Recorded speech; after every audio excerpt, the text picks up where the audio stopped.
নমস্কার বন্ধুরা, আজ আপনাদের সঙ্গে দুধ গুজিয়া বানিয়ে দেখাবো। এইরকম ভাবে আপনারা শীতকালে একদিন হলো বানিয়ে খেয়ে দেখুন। এই পিঠাগুলো তৈরি করা যেমন সহজ, খেতেও কিন্তু ভীষণ সুস্বাদু হয়।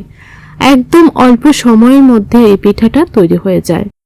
আর 2-3 জন মিলে যদি এই পিঠাটা তৈরি করা যায় তাহলে কিন্তু আরো তাড়াতাড়ি তৈরি হয়ে যায়। তো চলুন তাহলে কিভাবে বানিয়েছি দেখে নেওয়া যাক।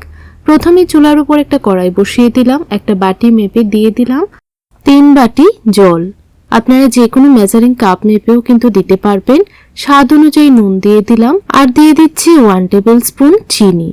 এখন একটা চামচ দিয়ে দিচ্ছি প্রায় 3 টিস্পুন গুঁড়ো দুধ। তো গুঁড়ো দুধটা দেওয়ার পর খুব ভালো করে মিশিয়ে নিচ্ছি। আর যখন জলটা দেখবেন হালকা গরম হয়েছে তখনই আপনারা গুঁড়ো দুধটা দিয়ে দেবেন। এখন এই দুধটার মধ্যে খুব ভালো করে বলক তুলে নিতে হবে। তো দেখুন ভালো করে কিন্তু বলক তুলে নিয়েছি। এখন আমি 1 বাটি দিয়ে দিলাম সুজি, মানে যতটুকু জল দিয়েছিলাম তার হাফ দিয়ে দিলাম সুজি।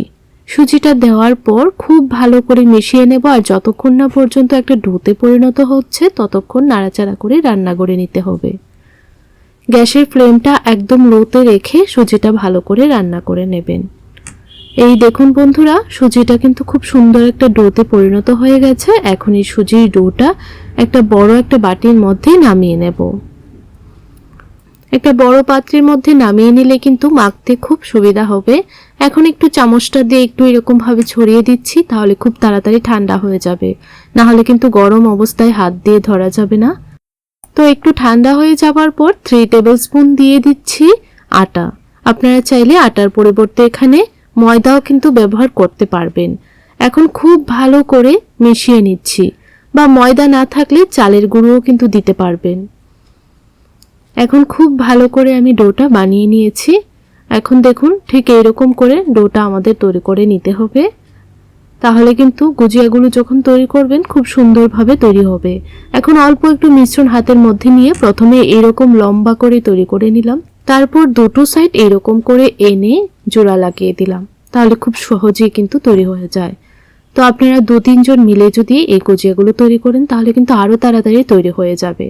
তো দেখুন এক এক করে আমি একই রকম করে বানিয়ে নিচ্ছি।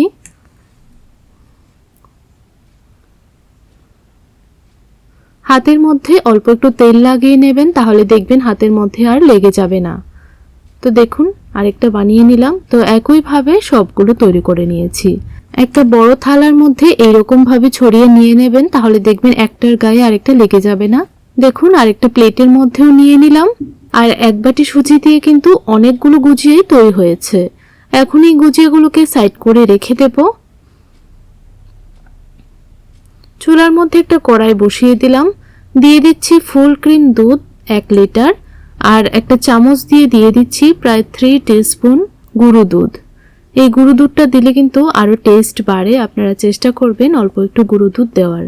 তো গুঁড়ো দুধটা দেওয়ার পর ভালো করে নাড়াচাড়া করে মিশিয়ে নিচ্ছি।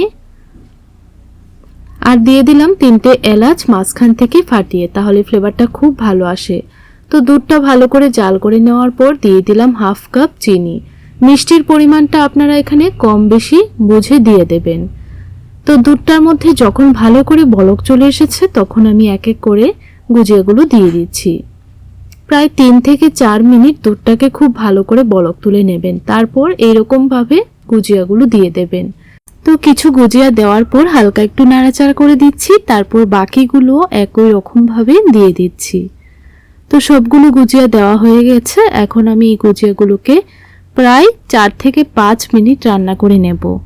গ্যাসের ফ্লেমটা মিডিয়ামে রেখে প্রায় 4 থেকে 5 মিনিট রান্না করে নেবেন, তাহলেই দেখবেন খুব সুন্দর করে সেদ্ধ হয়ে যাবে। আর যেহেতু আমি সুজিটা আগেই রান্না করে নিয়েছিলাম তাই খুব বেশি কিন্তু সময় নেবে না। তো দেখুন প্রায় 2-3 মিনিট রান্না করে নিয়েছি, একটু নাড়াচাড়া করে দিচ্ছি। আরো 2-3 মিনিট একই রকম ভাবে রান্না করে নেব।